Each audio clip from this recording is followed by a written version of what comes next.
Ballet, the music promoter, Prophets, Bikonu.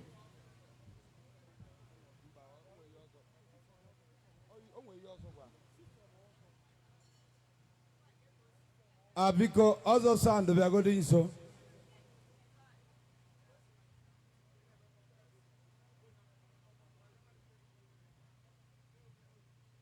Thank you. Permit me to bring to the stage our big mommy, Adazion. Mommy on stage. Go no eguni lunu na social media. Otisia, I get set to label see Yalawa, also all the way from Enugu. I am a kwata wonye boss. Adazion one name, Ako Funo Funa Moatoria direct. I'm going to say my long one. If one I if one among Adazion. I'm going to say my long one. Ofuno Funa, I go bookam. Adazion, I go bookam. Ofuno Funa, I'm going to say my long one. More of Folio Belong, 25 years. More 27. Sibiaba, I eat your back to back. Because you go ready. One name, Ujere Michael Zibo.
I have never seen the right forsaken.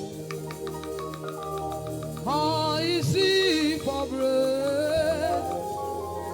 He's the Lord who never forget his own. I'm holding.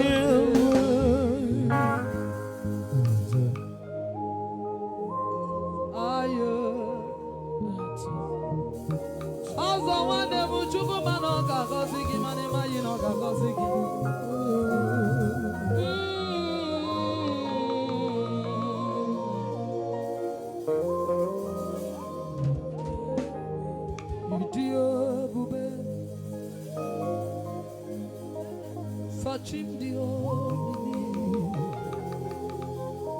yeah, God on the one on you we carry ya we tell the gapo audio the kaki ki onya jiri wota gi wa ke ni wenuwa so do wo do kwanu ya na de yi amawe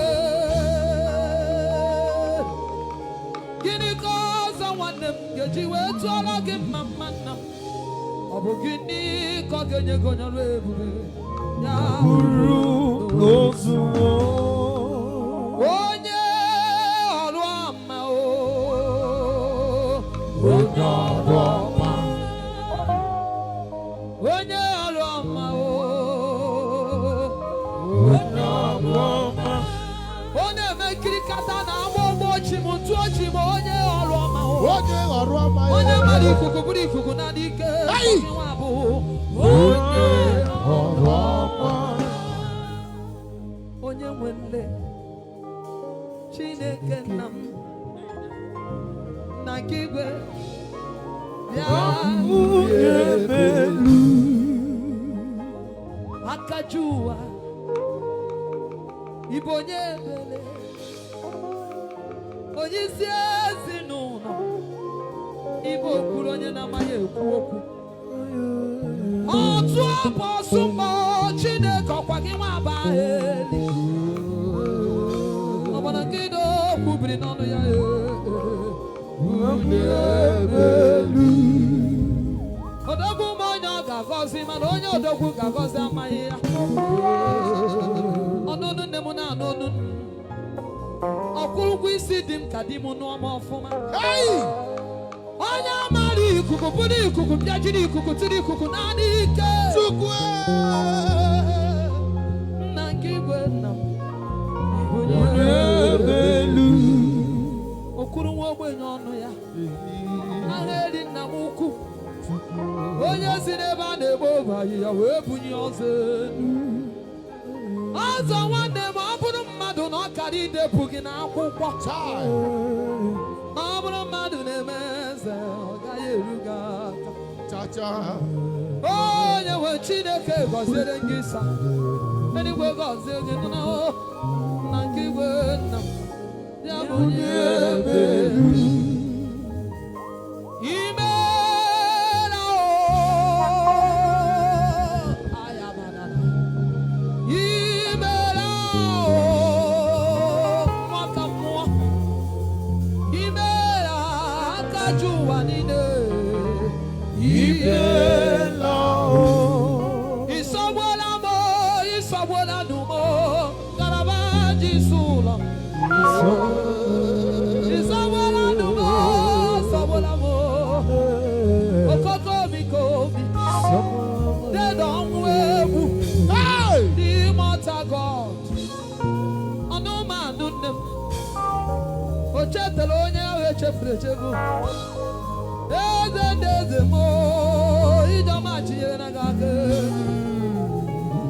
ịsọgbuo m n'enyi ji aka m metara ebe aka na oyi ji aka m metara onwe m oyi ji aka m metara onwe m ịsọgbuo na m ịsọgbuo na m galaba dị isi ụlọ eluigwe ga-akwụ ụgwọ isi gị ka ịkwụ ụgwọ isi enyi m ọnụọ ya ọfụma maka na ọ bụ ọnụmanụ nne m ọ ya akwụ nke nsọ na ọsọgbuo m gọbere Siza ọnụmanụ nne m eze mmụọ ejiga mba gọbere Siza thank you sir.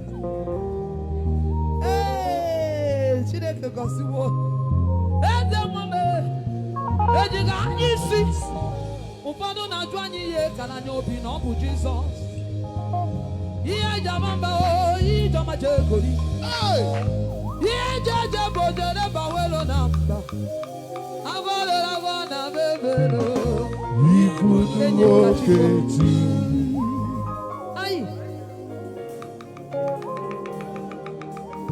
ihe njikarịa bụ Jizọs ihe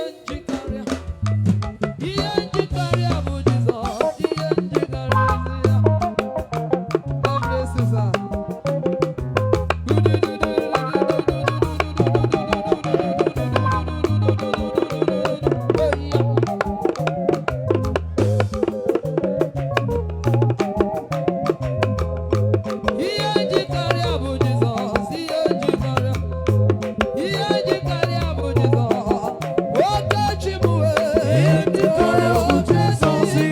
jikọrọ ihe jikọrọ bụ Jizọs ihe jikọrọ ihe jikọrọ bụ Jizọs ihe jikọrọ ihe jikọrọ bụ Jizọs ihe jikọrọ ihe jikọrọ bụ Jizọs ihe jikọrọ ihe jikọrọ bụ Jizọs ihe jikọrọ.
Biko kenele m ya.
ebube ka anyị chọrọ ebube ka ọ bịa.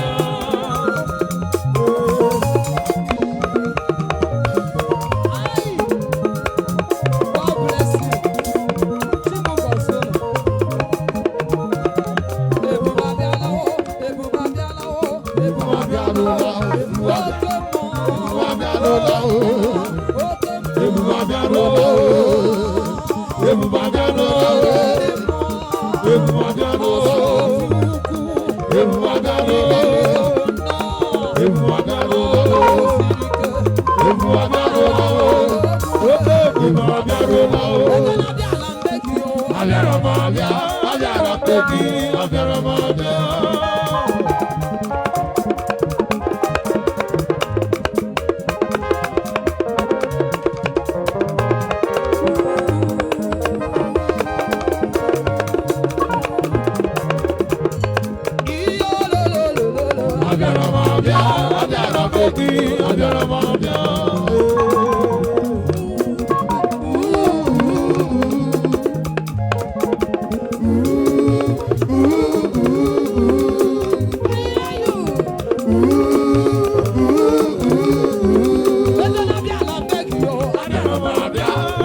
ọgụ ọzọ.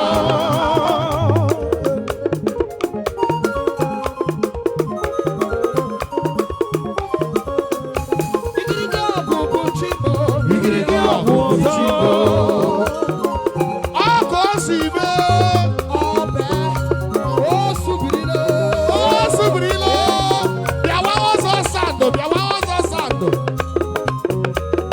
Obenukọ.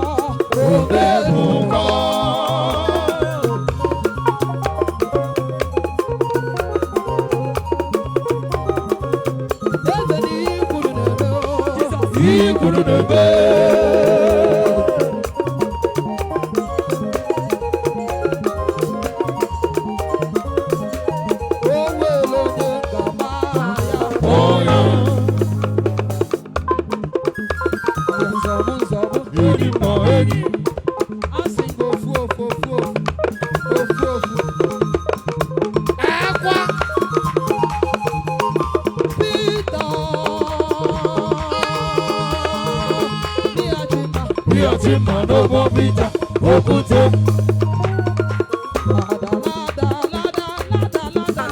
Our Lord Jesus is our Lord.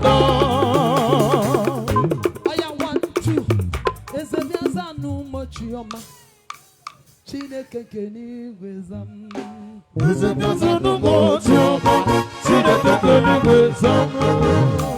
Hey!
Thank you.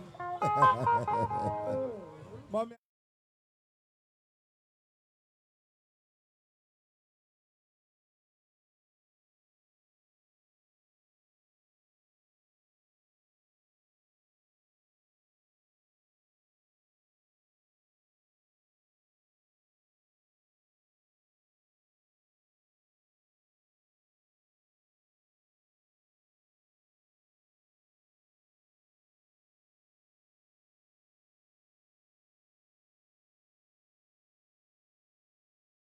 The arrival of Able C. Ndị ọmabụ unu ga-anụchi ntị n'abalị ebukwala n'obi na ị ga-ehi ụra kelechi gị lechiwu Mọnde. Ta ntị ga-azụgide gị wuruwuru ya akụọ 5. Ọbazi uru sekuriti iwu ndị nche. Able C nwoke ọma. Honorable. Ọnọ ọgwọ nwanne gị la-akpọrọ. Nchefu ikwu ihe ọ ga-adị mma. Ọ maka mmemme a ka Adazion ji isi obodo oyibo wee lọta na Satọde. Ọ bụkwa mgbughachi. Ọ na obodo oyibo since 1 month. Mana ọ maka ihe a ka o ji isi obodo oyibo wee lọta. Lenu Chinyerugo nwa m. Thank you. Adazion anyị kenele Junior Chijioke. Honorable anyị bịazie. Okay, ọ dị ka anyị ji otebego ego anyị. Ndị bụ aba anyị je Adazion bụ ini akpa ya. Biko ndị niile ji fon ese na-ekunu ga-esi na-akwụ. Ndị ji iPhone unu ga na-akwụsị n'iru. Ndị Android unu chere je were na platform. Ndị Nokia Touch jeenụ na Igbo Music were na ebe a. Chinyerugo Junior Chijioke ọ ga-abalị. ezigbo nwa mebie ekwukwere ka ikuku bịa n'ike mebie Chinyelugo aha mọmị a adịrị gị na mma ezigbo mọmị Ebusi agbagotego Ebusi biko bịa na back to back anyị enweghị taịm ikwu okwu na ma ọ ga-abara gị chịkọtago dịka ike bifo nwebeghị ana ọ na-ehu abịa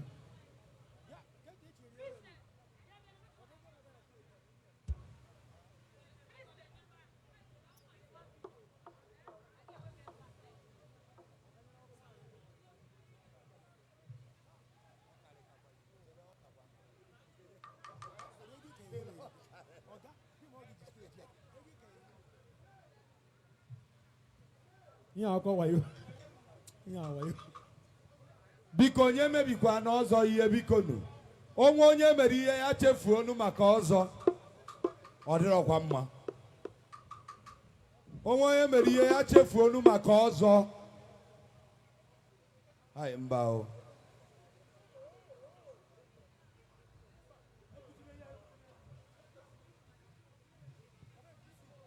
Ebusi bịa nụ Biko, special announcement. Biko. Onye ọbụla kpakọ nwere ọnụ biko nụ n'aha Jizọs. Biko dịka Ebusi na-agbagote nye m awọdụ Mami Adazion ekene nye m awọdụ Mami Adazion dịka Ebusi nwanne m na-agbagote biko si na thank you sir. Kedu ihe ji light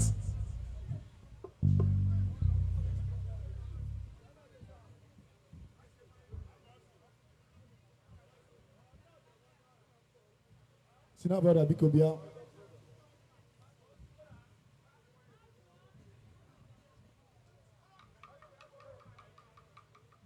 Mami Adazion biko bịa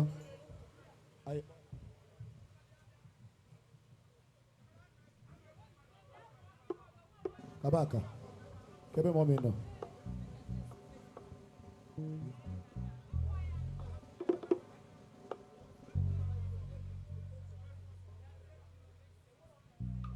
Adazion bata n'Igbo music onwuru ọkụ no be joke mama m abata na Igbo music wee ruru ọkụ and Chineke ji ya na-alụsi ọlụ ike azụrụ ike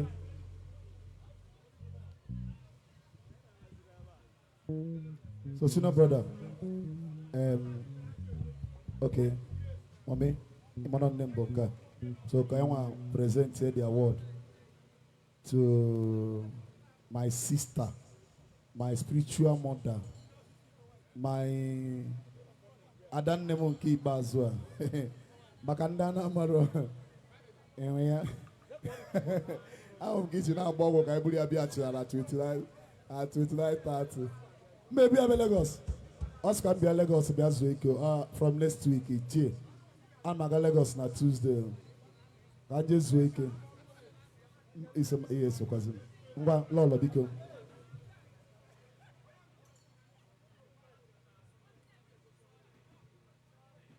on behalf of Igbo music we are awarding this award to our great woman of God, the great supporter of this Igbo music,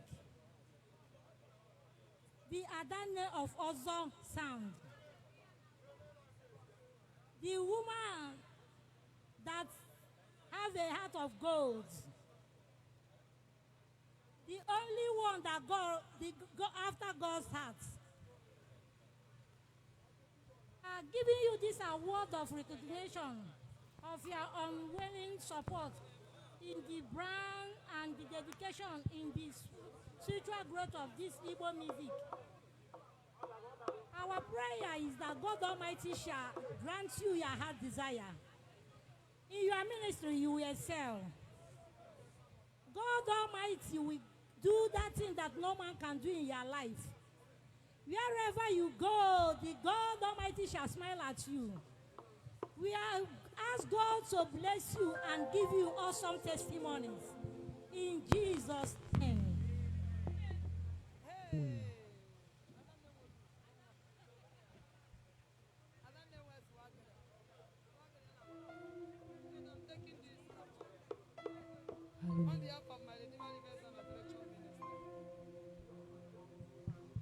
On behalf of 89 crew.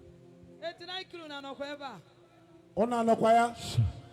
Ya no kama mona ni. Ona sim na tia. Ona sim. Nka would dim madu yi pencil trouser. Ona sim na ta. On wala kana. Awono choka na ta me no mpoto. Ego le kam meji na ta. Ama kama me soro toto. Ama kama me soro toto. So bad, you will like you. I don't know kaipa. Oh, that can hang out to pass on no with him. On behalf of 89 crew, we are taking this award with sum of 100,000. Kono otego ko mebe. Ifo mego akalea. Nkube. Mommy, thank you, man. God bless you. Ebusi. Ebon one name, gentleman indeed. Very gentle. Ada chombotu. Ada chombotu. Hey, sorry. Ada chombotu. Wakai ganiru.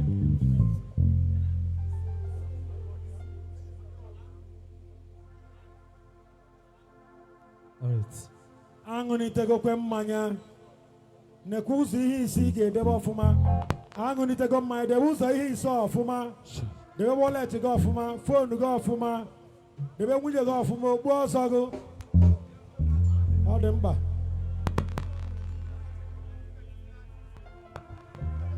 Debe ogbu ọsọ go fuma. Hi Chief Sir Daniel Wigwe. Ikenga ndị oduma. Agha ego njide ebube. Ebido egwu m. Ọ ga kwa.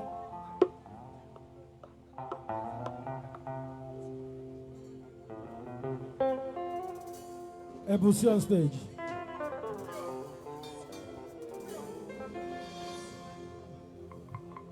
Amen.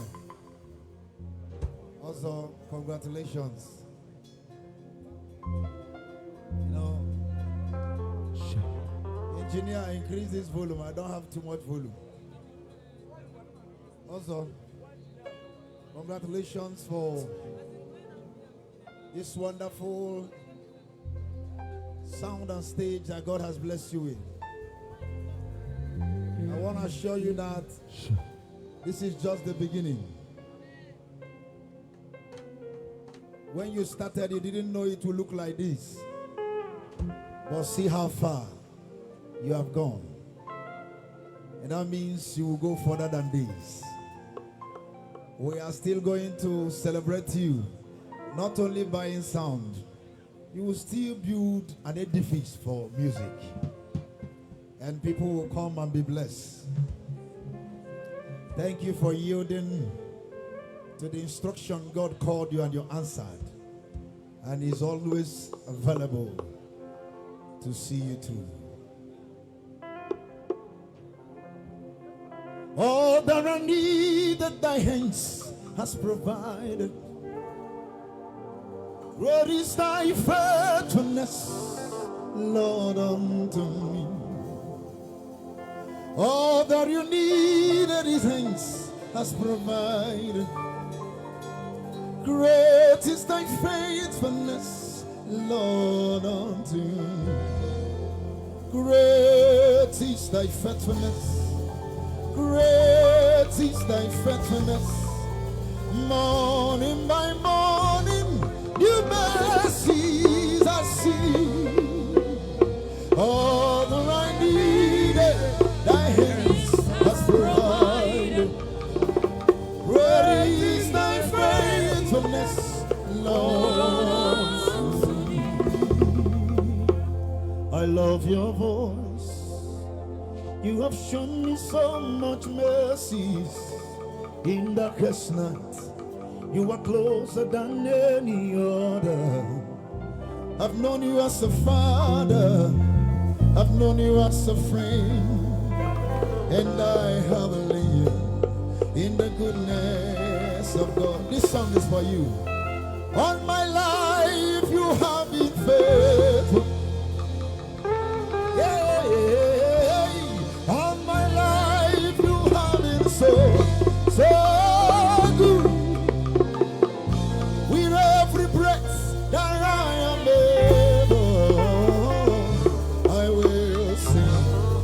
the goodness of God. Also, what you have started doing is bringing me to sing the next song I want to sing. You know, when you hear some sound, you feel like staying there. You wouldn't like to close your mouth. Keyboardists, follow me. I will not be silent. I will always worship you. As long as I am breathing, I will always worship you. And I will not be silent. I will always worship you. As long as I am breathing, I will always worship you. And I say, yes, everybody. See how far you brought him. And yes, everybody, I'm so glad you found me. What you say? I can see, I can tell, and I know it's your grace all my days. Everybody lift up your hands. I want you to sing this. Hey, yes, everybody, see how far you go. Yes, everybody, I'm so glad you found me. What you say? I can see, I can tell, and I know it's your grace on my day. Once more, everyone, if you are a worshiper, lift up your hands. You can stand up. Yes, everybody, see how far you go. Yes, everybody, yes, everybody, I'm so glad you found me. I can see, I can tell, and I know it's your grace for my day. I want you to sing that song again. Yes,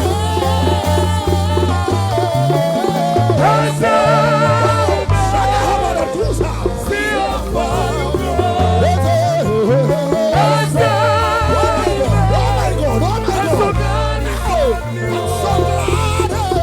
I can see, I can tell, and I know it's your grace. It is the grace of God that brought you.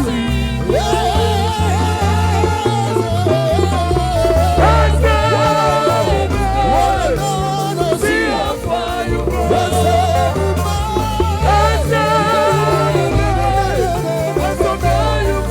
I'm so glad you say I can see, I can tell, and I know it's your grace. It is the grace of God that brought you where you are. Lord, we say,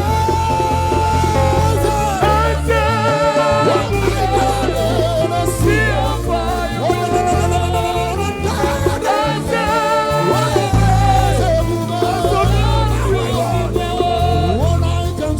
I can see, I can tell, and I know it's your grace. On my days, I will see you. Everyone at the sound of my voice, can you lift up your hands wherever you are? Begin to wave it to Jesus. It is only the grace of God that can bring a man to the big life. It is not because you are wise. It is not your connection. It is a grace when it comes upon a man. The favor of God will give you a merited favor. That is what that has happened in your life.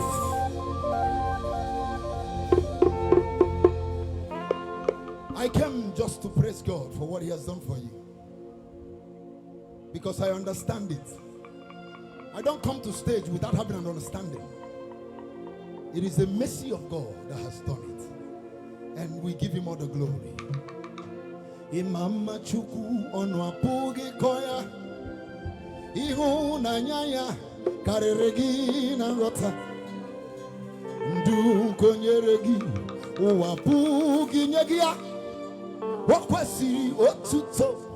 Hallelujah. Everybody let me hear you say,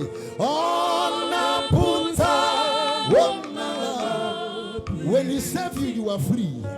Oh, may walk and good soul. The Lord can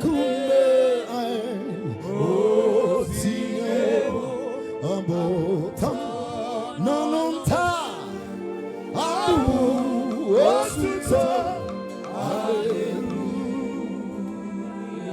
I know in your heart, all that is filled in your heart is thanksgiving.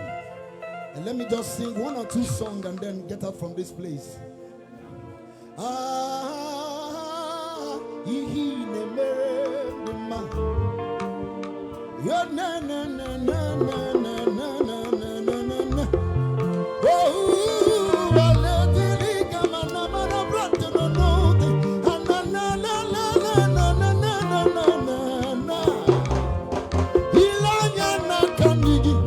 Ilanya